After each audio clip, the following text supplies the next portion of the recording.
Miss আসসালামু আলাইকুম। Miss আসসালামু আলাইকুম।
কেউ একজন বলো তো কোন চ্যাপ্টারটা পড়াছিলাম?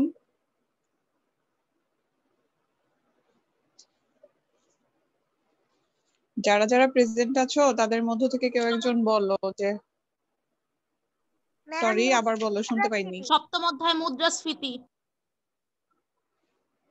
আচ্ছা, কতটুকু পড়ানো হয়েছিল? মুদ্রা সংকোচন পর্যন্ত নাকি পার্থক্যটা পড়িয়েছিলাম? প্রকারভেদ পড়ানো হয়েছে কিছুটা। আচ্ছা, তোমাদেরকে পড়া দিয়েছিলাম তাই না? চাহিদা ও ব্যয়জনিত মুদ্রাস্ফীতি। হ্যাঁ, চাহিদাজনিত মুদ্রাস্ফীতি এবং ব্যয়জনিত মুদ্রাস্ফীতি, এটা হচ্ছে বলেছিলাম যে চিত্র সহ সবাই একটু পড়ে রাখবে। এই দুইটাই তো পড়িয়েছি, তারপরে যে সময় ভিত্তিক আওতা ভিত্তিক এগুলো কি পড়ানো হয়েছে? না ম্যাম।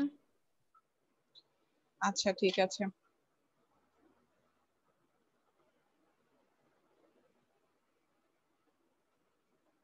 আয়েশা রহমান বলতে পারবে চাহিদাজনিত মুদ্রাস্ফীতি কিভাবে হয় বা কেন হয়?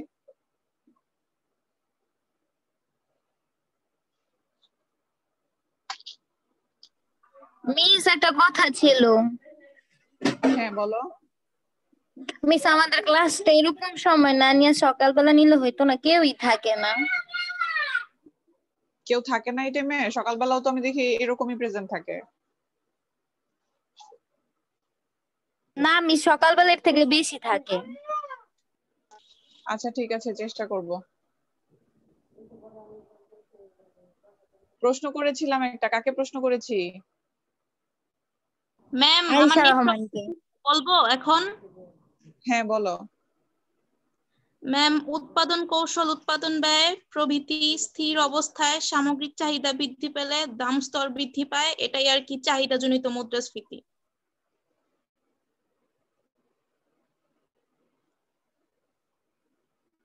আচ্ছা, আর হুমায়রা আক্তার হাফসা, জি মিস। তুমি তুমি বলো ব্যয়জনিত মুদ্রাস্ফীতি কি, বা ব্যয়জনিত মুদ্রাস্ফীতি মিস কখন আমি হয়? এর আগের ক্লাস গুলা করি নাই। আগের ক্লাস কে করেছো? শাহনাজ করেছো?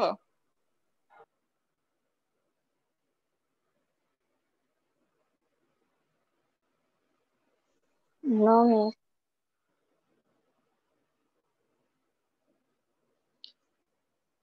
আচ্ছা যাক, তোমরা যে কতটুকু পড়েছো তোমরাই জানো, প্রশ্ন করলে কারো কোনো উত্তর পাওয়া যায় না। বলেছিলাম যে চাহিদাজনিত মুদ্রাস্ফীতি এবং ব্যয় বৃদ্ধি জনিত মুদ্রাস্ফীতি, যেটা এই দুইটা হচ্ছে অর্থনীতিতে খুব গুরুত্বপূর্ণ। এবং তোমাদের এক্সামে যদি কোশ্চেন আসে, সৃজনশীল কোশ্চেন যদি আসে, তখন হচ্ছে এই দুইটাকেই হাইলাইট করার পসিবিলিটি বেশি থাকে।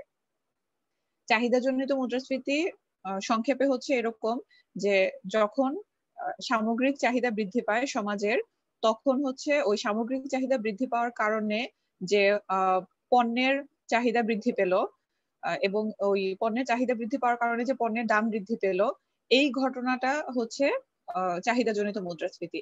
মানে একটা সমাজের সমগ্র মানুষের চাহিদা বৃদ্ধি পেয়েছে, সে কারণে হচ্ছে একটা নির্দিষ্ট পণ্যের অথবা বাজারে সামগ্রিক যে চাহিদা আছে সেটা বৃদ্ধি পেয়েছে। এবং আমরা জানি যে চাহিদা বৃদ্ধি পেলে দাম বৃদ্ধি পায়, এবং দাম অতিরিক্ত বেড়ে যাওয়াটাই কে কি বলে? মুদ্রাস্ফীতি বলে। তো যখন চাহিদার কারণে মুদ্রাস্ফীতি হয় সেটা হচ্ছে চাহিদাজনিত মুদ্রাস্ফীতি। আর ব্যয়জনিত মুদ্রাস্ফীতি যেটা, সেটা হচ্ছে যে যখন উৎপাদক উৎপাদন করতে গিয়ে যে ব্যয়ের সম্মুখীন হন সেটা যখন বৃদ্ধি পায়, এবং সেটার কারণে যখন তিনি উৎপাদিত পণ্যের দাম বাড়িয়ে দেন। এখানে একটা জিনিস লক্ষ্য করবে যে চাহিদাজনিত মুদ্রাস্ফীতিটা হচ্ছে ভোক্তার কারণে, এবং ব্যয়জনিত মুদ্রাস্ফীতিটা হচ্ছে উৎপাদকের কারণে। চাহিদাজনিত মুদ্রাস্ফীতি হচ্ছে যখন আমরা ভোক্তারা বেশি ডিমান্ড করছি কোনো পণ্যের জন্য তখন। আর ব্যয়জনিত মুদ্রাস্ফীতি হচ্ছে যখন উৎপাদক কোনো পণ্য উৎপাদন করতে গিয়ে তার উৎপাদন খরচ কোনো কারণে হয়তো বেড়ে গেছে, এবং এই বেড়ে যাওয়ার কারণে কি হচ্ছে, তিনি তার উৎপাদিত পণ্যের দাম বাড়িয়ে দিয়েছেন। এখানে আমাদের চাহিদা বৃদ্ধি পায় নাই, আমাদের চাহিদা যা ছিল তাই আছে, কিন্তু উৎপাদকের পণ্যের খরচ বেড়ে গেছে। এ কারণে উনি কি করেছেন, দাম বাড়িয়ে দিয়েছেন। তো দাম বাড়িয়ে দেওয়ার কারণে তখন যে মুদ্রাস্ফীতিটা হচ্ছে সেটা হচ্ছে ব্যয়জনিত মুদ্রাস্ফীতি। এটাই হচ্ছে সংক্ষেপ এবং সহজ ভাষায়। তারপরে তো বইয়ে দেওয়াই আছে কিভাবে কোনটা। তারপরে আছে সময় ভিত্তিক মুদ্রাস্ফীতি। আচ্ছা, এগুলো মনে হয় পড়িয়েছিলাম। সময় ভিত্তিক, আওতা ভিত্তিক, সময় ভিত্তিকটা পড়িয়েছিলাম। তারপর হচ্ছে আওতা ভিত্তিক।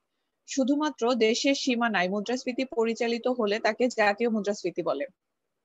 বিশ্ববাজারে ওপেক যখন জ্বালানি তেলের দাম বৃদ্ধি করে, যুক্তরাষ্ট্র বা ইউরোপে যখন দাম স্তর বাড়ে, তখন সমগ্র বিশ্বে এর প্রভাবে দাম বাড়ে। এটা হচ্ছে আন্তর্জাতিক মুদ্রাস্ফীতি। আচ্ছা, এখানে যেটা বলেছে আওতা ভিত্তিক মুদ্রাস্ফীতির মধ্যে হচ্ছে একটা বলেছে দেশের অভ্যন্তরীণ মুদ্রাস্ফীতির কথা, এবং আরেকটা বলেছে আন্তর্জাতিক মুদ্রাস্ফীতির কথা। দেশের অভ্যন্তরীণ মুদ্রাস্ফীতিটা আমরা খুব সহজেই বুঝতে পারছি যে আমাদের দেশে জিনিসপত্রের দাম যখন বাড়ে, আমাদের দেশে মানে একটা নির্দিষ্ট দেশের কথা যখন আমরা বলছি, তখন হচ্ছে কি হচ্ছে, জাতীয় মুদ্রাস্ফীতি হচ্ছে। এবং আন্তর্জাতিক মুদ্রাস্ফীতি হচ্ছে কিছু কিছু পণ্যের বাজার হচ্ছে আন্তর্জাতিকভাবে বিস্তৃত। যেমন তেলের বাজার, তেলটা হচ্ছে জ্বালানি তেল যেটা, সেটা হচ্ছে সেটার বাজার আন্তর্জাতিকভাবে বিস্তৃত। এবং এই যে ওপেক, এটা হচ্ছে জ্বালানি তেলের একটা সংস্থা। তারা জ্বালানি তেলের উত্তোলন করে বা হচ্ছে বিক্রয় মূল্য নির্ধারণ করে। তো কয়েকটা দেশ মিলে হচ্ছে এই ওপেক যে সংস্থাটা আছে সেটা গঠিত হয়েছে। এখন ওপেক যদি ডিসাইড করে যে জ্বালানি তেলের দাম বৃদ্ধি করবে, তখন সেটা সেই বৃদ্ধিপ্রাপ্ত দামটা পুরো পৃথিবীতেই সেই দামটা একসেপ্টেড হবে। আবার ওপেক যদি মনে করে যে দাম কমাবে, তখন পুরো পৃথিবীতেই দাম কমে যাবে। এবং জ্বালানি তেল হচ্ছে আমাদেরকে মানে বিশ্ব বাজার থেকেই কিনতে হয়। তেলের যে বিশ্ব বাজার আছে সেখান থেকেই কিনতে হয়। জ্বালানি তেল খুব কম দেশেই উৎপাদিত হয় বা উত্তোলন করা যায়, তাই না? জ্বালানি তেল আমরা জানি যেটা হচ্ছে খনিজ সম্পদ একটা, এবং এটা সব দেশে সমানভাবে থাকে না। আরব যে কান্ট্রিগুলো আছে এগুলাতে জ্বালানি তেল বেশি পরিমাণে থাকে। তো জ্বালানি তেলের বাজারটা হচ্ছে বিশ্ব বাজার, এবং ওই বাজারে যদি দাম বাড়ে তখন সেটা আমরা বলবো যে আন্তর্জাতিক বাজারে মুদ্রাস্ফীতি হয়েছে। আর এছাড়া যখন আমাদের দেশের অভ্যন্তরে হচ্ছে যেই মুদ্রাস্ফীতিটা হয়, মানে জাতীয় বাজারে যে মুদ্রাস্ফীতিটা হয় সেটা হচ্ছে জাতীয় মুদ্রাস্ফীতি। তারপরে আছে নিয়ন্ত্রণ ভিত্তিক মুদ্রাস্ফীতি। দাম স্তর বৃদ্ধির প্রতি সরকার উদাসীন থাকলে, প্রতিরোধের ব্যবস্থা গ্রহণ না করলে তখন তাকে অবাধ মুদ্রাস্ফীতি বলে। আচ্ছা, মুদ্রাস্ফীতিটা হচ্ছে সরকারকে অবশ্যই নিয়ন্ত্রণ করতে হয়। যেমন একটা দেশে কোনো জিনিসের হচ্ছে দাম ধরো হঠাৎ করে বেড়ে গেল, এবং দামটা বাড়ার পিছনে কোনো কারণ নেই, এমন না যে ভোক্তাদের চাহিদা বেড়েছে বা এমন না যে উৎপাদকের ব্যয় বেড়েছে, এসব কোনো কারণ নেই। কারণ থাকতে পারে যে কিছু মুনাফালোভী ব্যবসায়ী তারা চাচ্ছে যে তারা আরো বেশি বেশি করে ইনকাম করবে। তো এই কারণে তারা কি করছে, পণ্য মজুত করে জিনিসপত্রের দাম বাড়িয়ে দিয়েছে। এই ক্ষেত্রে সরকারকে পদক্ষেপ নিতে হয়, সরকারকে মানে এটা নিশ্চিত করতে হয় যাতে একটা জিনিসের যদি যথেষ্ট সরবরাহ থাকে তারপরেও যাতে জিনিসপত্রের দাম না বাড়ে। মানে যদি সরবরাহ না থাকে তখন তো জিনিসপত্রের দাম বাড়বেই, কিন্তু যদি সরবরাহ থাকে তারপরেও যারা মানে অসাধু ব্যবসায়ী আছে তারা যেন জিনিসগুলোকে স্টোর করে জিনিসপত্রের দাম বাড়িয়ে দিতে না পারে, এই জিনিসটা হচ্ছে সরকারকে নিশ্চিত করতে হয়। তো এটাই হচ্ছে ডি নাম্বারে বলেছে নিয়ন্ত্রণ ভিত্তিক মুদ্রাস্ফীতি, যে সরকার যদি তখন নিশ্চিত করতে পারে তখন হচ্ছে মুদ্রাস্ফীতি নিয়ন্ত্রণে থাকবে, আর যদি সরকার এটা নিশ্চিত করতে না পারে তখন হচ্ছে কি নিয়ন্ত্রণের বাইরে চলে যাবে এবং মুদ্রাস্ফীতি বেড়ে যাবে। তারপর হচ্ছে নিয়োগ ভিত্তিক মুদ্রাস্ফীতি। কেইনসের মতে পূর্ণ নিয়োগের পর চাহিদা বৃদ্ধির কারণে যে মুদ্রাস্ফীতি দেখা যায় তাকেই প্রকৃত মুদ্রাস্ফীতি বলে, কারণ তখন যোগান বাড়ানো যায় না। আচ্ছা, পূর্ণ নিয়োগ কথাটা হচ্ছে গত ক্লাসে খুব ডিটেইল আলোচনা করেছিলাম। পূর্ণ নিয়োগ মানে হচ্ছে একটা অর্থনীতিতে যে পরিমাণ সম্পদ আছে, যে পরিমাণ মানে কর্মক্ষম জনশক্তি আছে এবং যে প্রযুক্তি অ্যাভেলেবেল আছে, এই সব কিছুকে নিয়োগ করে যখন উৎপাদন কাজ পরিচালনা করা হয় এবং এই সবকিছু নিয়োগের ফলে যেই উৎপাদনটা আসে সেটা হচ্ছে পূর্ণ নিয়োগ উৎপাদন। এবং এই পূর্ণ নিয়োগ উৎপাদন স্তরের পরেও যদি আমাদের চাহিদা বাড়ে তখন হচ্ছে কি হবে, আর উৎপাদন বাড়ানো সম্ভব না, কারণ সবকিছু নিয়োগ করেই এই উৎপাদনটা আসছে। তো তারপরে যদি চাহিদা বাড়ে তখন কি হবে, মুদ্রাস্ফীতি হবে। এবং অর্থনীতিবিদ কেইনস বলেছেন যে এটাই আসলে প্রকৃত মুদ্রাস্ফীতি, কারণ তখন কি করা যায় না, উৎপাদন বাড়ানো যায় না, এবং তখন আমাদের যে চাহিদা বেড়ে গেছে তখন হচ্ছে জিনিসপত্রের মানে চাহিদার সাথে সাথে হচ্ছে জিনিসপত্রের যোগান দেওয়া যায় না, এবং এই কারণে হচ্ছে জিনিসপত্রের দাম বাড়তে থাকে। আচ্ছা, তারপরে বলেছে পূর্ণ নিয়োগের পূর্বে বিভিন্ন বাধার কারণে যে মুদ্রাস্ফীতি দেখা দেয় সেটাকে হচ্ছে বাধাজনিত মুদ্রাস্ফীতি বলে। আচ্ছা, নিয়োগ ভিত্তিক মুদ্রাস্ফীতি যেটা ই নাম্বারে আছে, 327 নাম্বার পেজে লক্ষ্য করো সবাই। ই নাম্বারে যে নিয়োগ ভিত্তিক মুদ্রাস্ফীতির কথা বলেছে, এখানে বলেছে প্রথমে বলেছে যে একজন অর্থনীতিবিদের কথা বলেছে, যে তিনি বলেছেন যখন পূর্ণ নিয়োগের পরে মুদ্রাস্ফীতি হবে সেটাই হচ্ছে প্রকৃত মুদ্রাস্ফীতি।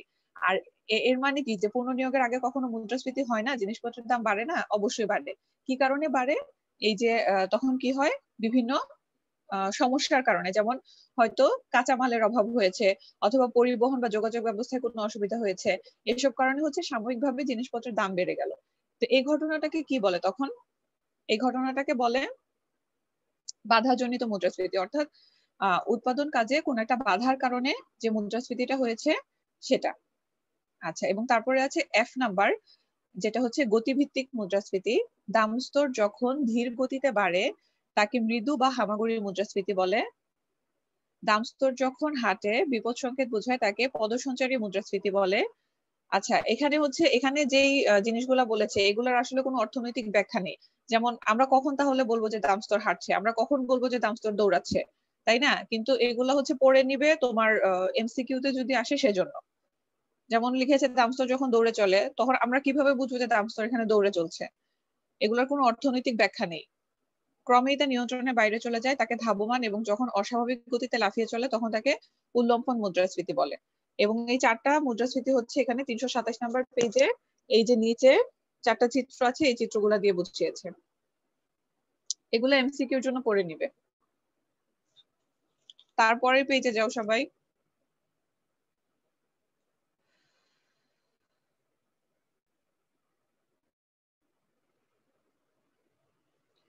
আচ্ছা, তারপরে আছে মুদ্রাস্ফীতির পরিমাপ। মুদ্রাস্ফীতি কিভাবে পরিমাপ করা হয় সেটা দিয়েছে। এই জিনিসটা একটু কঠিন, এটা একটু ভালোভাবে বুঝে নিতে হবে। মুদ্রাস্ফীতি পরিমাপ করা হয় হচ্ছে যেই পদ্ধতিটার মাধ্যমে, সেটাকে বলে সূচক সংখ্যা বা ইন্ডেক্স নাম্বার। সবাই চুপচাপ হয়ে বসে আছো, সবাই কি বুঝেছো এখন পর্যন্ত যা বলেছি? মোনালিসা বুঝেছো? জি ম্যাম। আর তোমাদেরকে বলেছিলাম সবাই ভিডিও অন রাখবে, একটা মানুষও ভিডিও অন করো নাই।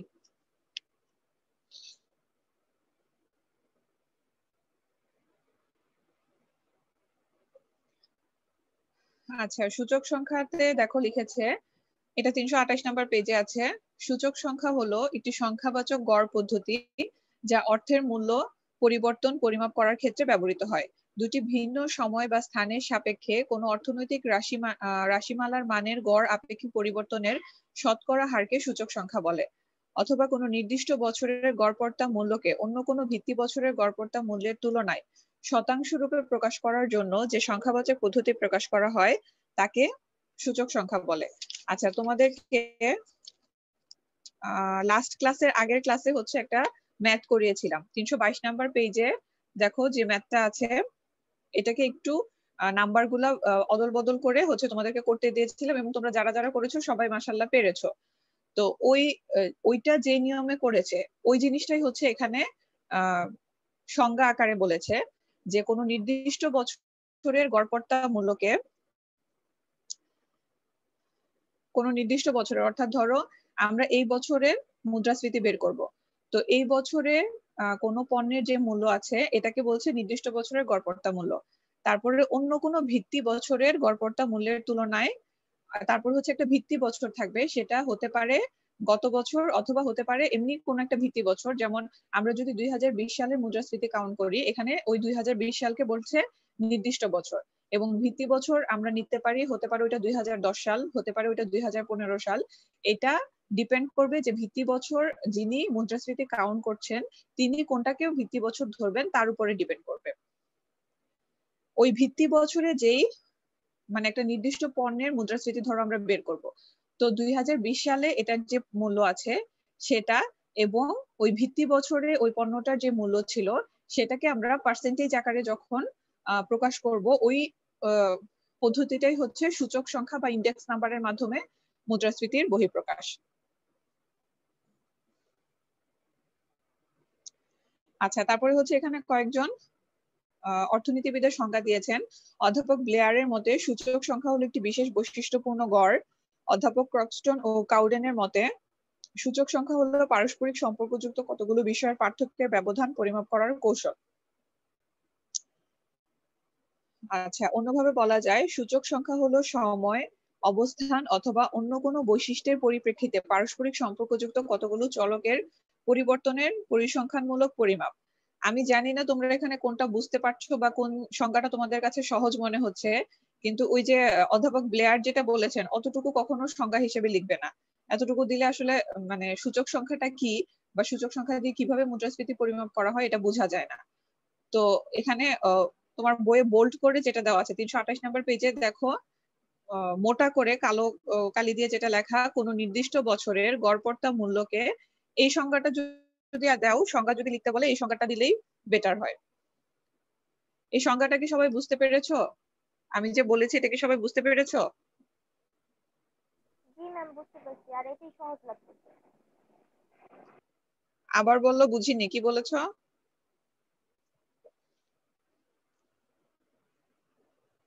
এই সংজ্ঞাই সহজ মনে হচ্ছে।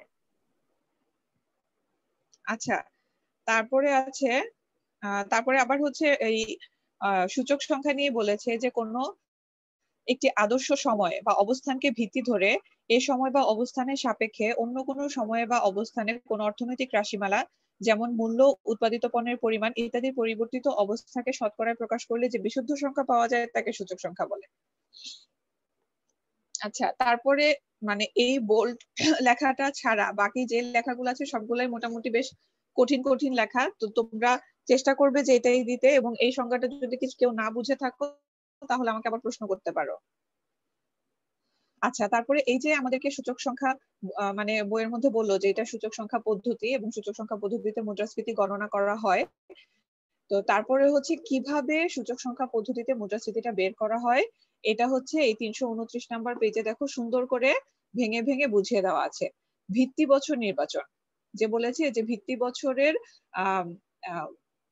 কোনো পণ্যের মূল্যের সাথে হচ্ছে আমরা নির্দিষ্ট বছরের মূল্যকে গড়পড়তা হিসেবে বা কি বলে শতকরা হিসেবে প্রকাশ করব। তো ওই ভিত্তি বছরটা আমরা কিভাবে নির্ধারণ করব, এটা এখানে বলেছে দেখো। ভিত্তি বছর নির্বাচন, পূর্ববর্তী যে বছরের দাম স্তরের সাথে পরবর্তী বছরের দাম স্তর তুলনা করা হয় তাকে ভিত্তি বছর বলে। সূচক সংখ্যা প্রণয়নের প্রথম পর্যায়ে ভিত্তি বছর নির্বাচন করা হয়।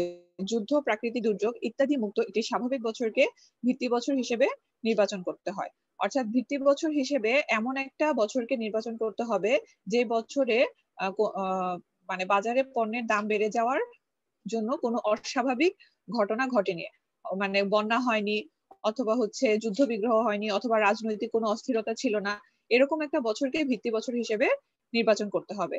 এখন এটা কি 5 বছর আগের কোনো বছরকে নিব নাকি 10 বছর আগের কোনো বছরকে নিব, এগুলা এখানে কোনো ফ্যাক্ট না। ফ্যাক্ট হচ্ছে যে ওইটা একটা স্বাভাবিক বছর হতে হবে যে বছরে কোনো মানে দাম বেড়ে যাওয়ার মতো কোনো অস্বাভাবিক ঘটনা যে বছর ঘটেনি।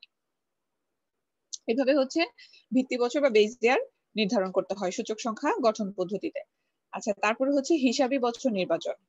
যে বছরের দ্রব্যমূল্য বা উৎপাদনের সঙ্গে ভিত্তি বছরের দ্রব্যমূল্যের পরিবর্তন তুলনা করা হয় তাকে হিসাবি বছর বলা হয়। এই বছরটি সাধারণত চলতি অথবা নিকট বর্তমানের কোনো বছর ধরতে হয়।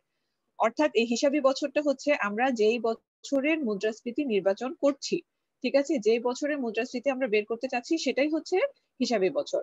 ধরো তুমি 2019 সালের মুদ্রাস্ফীতি বের করতে চাচ্ছ, তাহলে এক্ষেত্রে 2019ই হবে হিসাবি বছর। যদি তুমি 2020 সালের মুদ্রাস্ফীতি বের করতে চাও তাহলে এখানে 2020ই হবে হিসাবি বছর। আর ভিত্তি বছর কোনটা হবে সেটা তুমি বা অর্থনীতিবিদ যিনি আছেন তিনি ডিসাইড করে নেবেন। তিনি চিন্তা করে নেবেন যে মানে দাম বেড়ে যাওয়ার অস্বাভাবিকতা ছাড়া কোন বছরটা আছে, হতে পারে সেটা 2005 সাল, হতে পারে সেটা 2006 সাল, তিনি ওইভাবে ওইটা চিন্তা করে বের করে নেবেন, ঠিক আছে। তো ভিত্তি বছর এবং হিসাবি বছর গেল। তারপর হচ্ছে দ্রব্য নির্বাচন, মানে আমরা কোন দ্রব্যটার ক্ষেত্রে মুদ্রাস্ফীতি এখানে গণনা করছি। সূচক সংখ্যা তৈরির জন্য কতগুলো প্রধান প্রধান প্রতিনিধিত্বমূলক দ্রব্য নির্বাচন করতে হয়, অর্থাৎ নির্বাচিত দ্রব্যগুলো সমাজের অধিকাংশ লোক ভোগ করে এরূপ হওয়া প্রয়োজন। অর্থাৎ মুদ্রাস্ফীতি আমরা যখন একটা দেশের মুদ্রাস্ফীতি গণনা করতে চাইবো তখন হচ্ছে এখানে বলেছে যে কিছু প্রধান প্রধান দ্রব্য আমাদেরকে নির্বাচন করতে হবে এবং দ্রব্যগুলো এরকম হতে হবে যে সমাজের অধিকাংশ লোকই সেগুলা ভোগ করে। এরকম না যে ধরো আমরা যদি এরকম নির্বাচন করি যে একটা লাক্সারিয়াস পণ্যের নাম বললো, একটা বিলাসজাত দ্রব্যের নাম বললো, কোন একজন বিলাসজাত দ্রব্য কি হতে পারে? ল্যাম্বরগিনি কার। ল্যাম্বরগিনি কারে তো আসলে মুদ্রাস্ফীতি হিসাব করা যায় না, আর একটু ছোট কিছু বলো। যেমন ধরো যে সমাজের, হ্যাঁ দামি জুয়েলারি হতে পারে, যেমন সমাজের আপার ক্লাসের মানুষরা সেটা ইউজ করে কিন্তু সবাই ইউজ করে না, ঠিক আছে। তো আমরা যখন মুদ্রাস্ফীতি নির্বাচন করব, যেমন ধরো দামি জুয়েলারি হতে পারে বা কোনো ব্র্যান্ডের ড্রেস হতে পারে, ঠিক আছে, তারপর হচ্ছে কোনো ব্র্যান্ডের প্রোডাক্টস হতে পারে। তো ওগুলা হচ্ছে একটা নির্দিষ্ট শ্রেণীর মানুষ ব্যবহার করে। এখন আমরা যদি ওইটা হিসাব করি এবং ওইটা থেকে পণ্য নির্বাচন করে চিন্তা করি যে দেশে মুদ্রাস্ফীতি হয়েছে কি হয়নি, তাহলে কিন্তু আমরা সঠিক হিসাব পাবো না। কারণ কি? কারণ ওইটা হচ্ছে সমাজের খুব অল্প সংখ্যক মানুষ ব্যবহার করে, একটা নির্দিষ্ট শ্রেণীর মানুষ ব্যবহার করে। মুদ্রাস্ফীতি নির্বাচন করার জন্য আমাদেরকে কি করতে হবে? এমন কিছু পণ্য নির্বাচন করতে হবে যেটা উঁচু নিচু সব স্তরের মানুষ ব্যবহার করে। যেমন চাল হতে পারে, ঠিক আছে, চাল, ডাল, তারপর লবণ, তেল, চিনি, এগুলা হচ্ছে একেবারে সমাজের উঁচু শ্রেণী থেকে একেবারে নিচু শ্রেণী পর্যন্ত সবারই লাগে, তাই না? তো এইরকম কিছু পণ্য আমরা যখন মুদ্রাস্ফীতি নির্বাচন করব বা গণনা করব, এইরকম কিছু পণ্য আমাদেরকে সিলেক্ট করতে হবে। তো দ্রব্য নির্বাচনে এটাই বলেছে যে সূচক সংখ্যা যখন আমরা তৈরি করব, এরকম প্রধান প্রধান প্রতিনিধিত্বমূলক দ্রব্য এই জন্যই বলেছে যে এটা সমাজের সব স্তরের মানুষকে রিপ্রেজেন্ট করবে। এই ধরনের কিছু পণ্য নির্বাচন করতে হবে এবং পণ্যগুলো এরকম হতে হবে যে অধিকাংশ লোক ভোগ করে। আচ্ছা, তারপর আছে ঘ নম্বরে আছে দ্রব্যের দাম। নির্বাচিত দ্রব্যসমূহের পাইকারি দাম ধরতে হবে। এক্ষেত্রে ভিত্তি বছর ও আলোচ্য বছরের প্রতিনিধিত্বমূলক দ্রব্যগুলোর পাইকারি দাম সংগ্রহ করে একটি তালিকা প্রস্তুত করতে হবে। পাইকারি দাম এবং খুচরা দাম বলতে কি বোঝায় তোমরা বোঝো? পাইকারি দাম এবং খুচরা দাম, খুচরা দাম হচ্ছে যে দামে আমরা কিনে নিয়ে আসি, ভোক্তারা কিনে নিয়ে আসি বাজার থেকে, ঠিক আছে, সেটা হচ্ছে খুচরা দাম।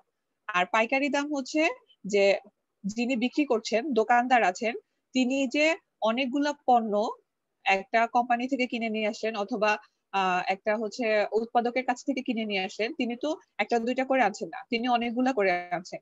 এবং আমরা যে দামে কিনছি ওই দোকানদার কিন্তু সেই দামে কিনছেন না, সেই দামে কিনলে তো তার কোনো লাভ থাকছে না, তিনি হচ্ছে আর একটু কম দামে নিয়ে আসছেন, ঠিক আছে। তো ওই ব্যবসায়ী যে দামে কিনছেন বা দোকানদার যে দামে কিনে নিয়ে আসছেন সেটা হচ্ছে পাইকারি দাম, আর ভোক্তারা যে দামে কিনে সেটা হচ্ছে খুচরা দাম। এখন মুদ্রাস্ফীতি নির্ধারণ করার জন্য বা গণনা করার জন্য এই সূচক সংখ্যা পদ্ধতিতে আমরা কোন দামটা গণনা করব? পাইকারি দামটা গণনা করব, ঠিক আছে। প্রথমে কি করলাম? ভিত্তি বছর নির্বাচন করলাম, তারপরে হিসাবি বছর নির্বাচন করলাম, তারপরে দ্রব্য নির্বাচন করলাম, তারপরে আছে দ্রব্যের দাম নির্বাচন। এই দামটা আমরা কিভাবে নির্বাচন করব? দ্রব্যের পাইকারি দাম নির্বাচন করব। ভিত্তি বছরে এই দ্রব্যগুলোর পাইকারি দাম কি ছিল এবং যে বছরের মুদ্রাস্ফীতি আমরা গণনা করছি সেই বছরে ওই দ্রব্যগুলোর পাইকারি দাম কি, এই দুইটা হচ্ছে আমরা বিবেচনায় নিয়ে আসব। তারপরে উম নাম্বারে আছে দাম শতকরা হিসাবে প্রকাশ, অর্থাৎ তারপরে এই যে কাজগুলো করলাম এরপরে কি করতে হবে? দামকে শতকরা হিসাবে প্রকাশ করতে হবে। ভিত্তি বছরের নির্বাচিত দ্রব্যগুলোর প্রত্যেকটিকে 100-র সমান ধরে হিসাবি বছরের অনুরূপ একই দ্রব্যসমূহের দাম উল্লেখ পূর্বক ভিত্তি বছরের তুলনায় প্রত্যেকটির দাম শতকরা কত পরিবর্তন হয়েছে তা উল্লেখ করতে হবে। ম্যাম বুঝতে পারি নাই। বুঝাই নাই তো, আমি তো শুধু পড়লাম, বুঝাচ্ছি, দাঁড়াও। এখানে বলেছে যে ভিত্তি বছরে যে আমরা পণ্যগুলা নির্বাচন করেছি সেগুলার প্রত্যেকটিকে 100-র সমান ধরে, ওইটা এখানে হচ্ছে তোমার সারণী যে দেওয়া আছে নিচে একটা দেখো কি বলে চার্ট দেওয়া আছে, চার্টটার মধ্যে একটু লক্ষ্য করো।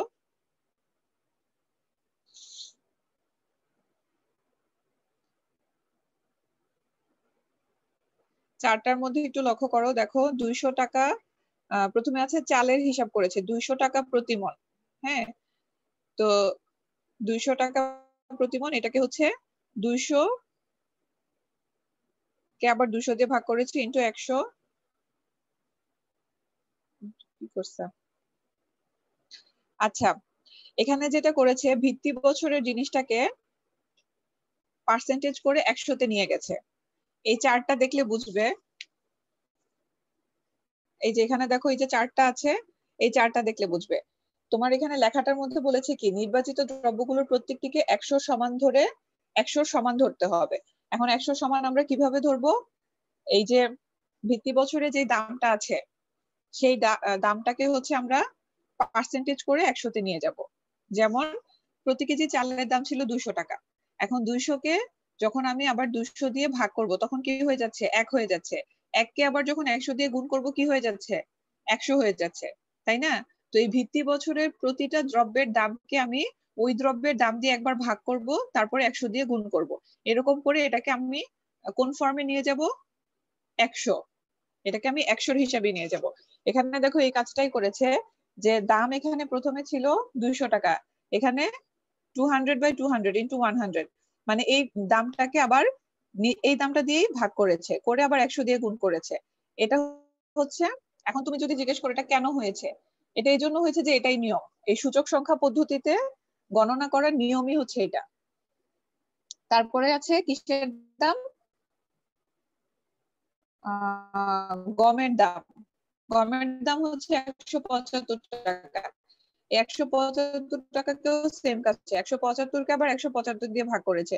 একটা সংখ্যাকে যখন তুমি ওই সংখ্যা দিয়ে ভাগ করবে আবার কি করছে? 100 দিয়ে গুণ করছে।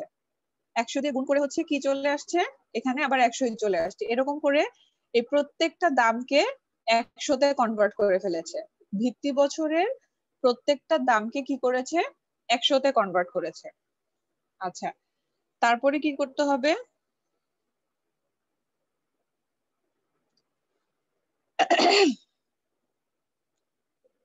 একই দ্রব্যসমূহের দাম উল্লেখপূর্বক ভিত্তি বছরের তুলনায় প্রত্যেকটির দাম শতকরা কত পরিবর্তন হয়েছে তা উল্লেখ করতে হবে। আচ্ছা, তারপরে হচ্ছে দেখো এখানে ভিত্তি বছর ধরেছে 1996 সালকে। হ্যাঁ, 1996 সাল হচ্ছে এখানে ভিত্তি বছর, আর হিসাবি বছর হচ্ছে 2006 সাল। মানে 2006 সালে আমি এই চাল, গম, চিনি, আলু এগুলার মুদ্রাস্ফীতি বের করছি। ঠিক আছে, তো ভিত্তি বছরে প্রথমে এখানে যে কাজটা করেছে যে ভিত্তি বছরে গমের কিসের দাম, চালের দাম ছিল 200 টাকা। এই 200 টাকাকে আবার 200 টাকা দিয়ে ভাগ করেছে। হ্যাঁ, করে 100 দিয়ে গুণ করেছে, তারপরে কি চলে এসেছে, 100 চলে এসেছে। এখানে প্রত্যেকটা পণ্যের ক্ষেত্রে সেম কাজ করেছে, কারণ এটা হচ্ছে এই সংখ্যা কি বলে ইন্ডেক্স নাম্বার পদ্ধতিতে এটা হচ্ছে ভিত্তি বছরের দামটাকে বের করার নিয়ম। তো এই কারণে হচ্ছে এই কাজটা করেছে। করার পরে এই যে হিসাবি বছরে গিয়ে কি করেছে দেখো, হিসাবি বছরে হচ্ছে প্রতি মণ চালের দাম হয়ে গেছে 500 টাকা। হ্যাঁ, এখন এই 500কে কি করেছে, কি দিয়ে ভাগ করেছে, 500কে ভাগ করেছে ওই 200 দিয়ে।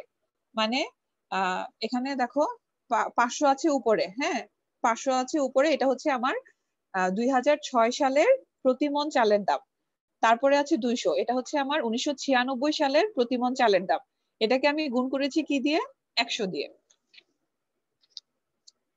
100 দিয়ে গুণ করার পরে কি এসেছে, 250 এসেছে। হ্যাঁ, তো এরকম করে হচ্ছে প্রত্যেকটার জন্য আলাদা আলাদা করে বের করেছি। প্রত্যেকটার জন্য আলাদা আলাদা করে বের করার পরে এটাকে কি করেছে, গড় করেছে, এভারেজ করেছে। ঠিক আছে, এখানে প্রত্যেকটাকে বের করার পরে যে এই যে সমান সমানের পরে যে নাম্বার গুলো আছে, এখানে 250 আছে, এখানে 200 আছে, তারপর এখানে আছে 142.85, এখানে আছে 160। ঠিক আছে, এইগুলাকে যোগ করেছে, যোগ করে এই নাম্বারটা এসেছে। এই নাম্বারটাকে তারপর আমরা 4 দিয়ে ভাগ করব। 4 দিয়ে কেন ভাগ করব, কারণ এখানে পণ্য সংখ্যা হচ্ছে 4টা পণ্য আছে, এই জন্য 4 দিয়ে ভাগ করব। ভাগ করে এই যে নাম্বারটা এসেছে, এটা হচ্ছে আমাদের মুদ্রাস্ফীতি। বা এখানে কি বলেছে,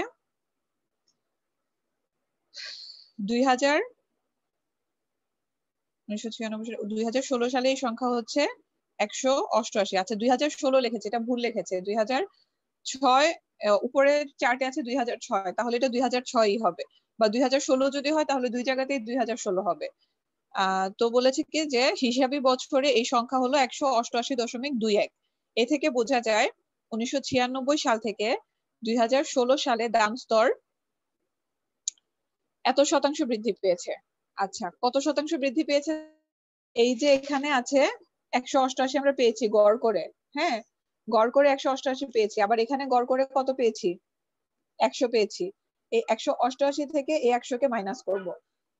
মাইনাস করার পরে যেটা আসছে সেটা হচ্ছে মুদ্রাস্ফীতির পার্সেন্টেজ। তখন আমরা বলবো যে মুদ্রাস্ফীতি এত শতাংশ বৃদ্ধি পেয়েছে এবং আমাদের ক্রয় ক্ষমতা এত শতাংশ হ্রাস পেয়েছে।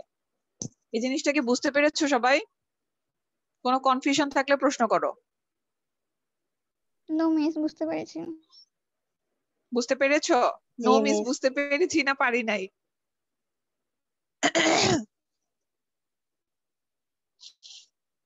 আচ্ছা, তাহলে জি এরকম মিস, হচ্ছে বুঝতে পারছি। এমসিকিউ, তোমাদের তো এখন এক্সাম গুলো এমসিকিউ তেই হচ্ছে, কিন্তু এমসিকিউ তেও যদি হয় তাহলেও হচ্ছে এই ধরনের প্রশ্ন থাকতে পারে যে জি মিস। ধরো আমি ধরো এরকম একটা ইয়া দিয়ে দিলাম, কি বলে নাম্বার কতগুলা দিয়ে দিলাম যে ভিত্তি বছরে 3টা পণ্যের দাম হচ্ছে এই, এবং হিসাবি বছরে এই 3টা পণ্যের দাম হচ্ছে এই। এখন এটা থেকে তুমি ইন্ডেক্স নাম্বার পদ্ধতিতে বা সূচক সংখ্যা পদ্ধতিতে তুমি এটার ইয়া বের করো, কি বলে মুদ্রাস্ফীতি বের করো। ঠিক আছে, তো তখন কিন্তু তোমাকে এই প্রসিডিউরটা জানা থাকতে হবে, যদি জানা না থাকে তখন কিন্তু কোনোভাবে বের করতে পারবে না।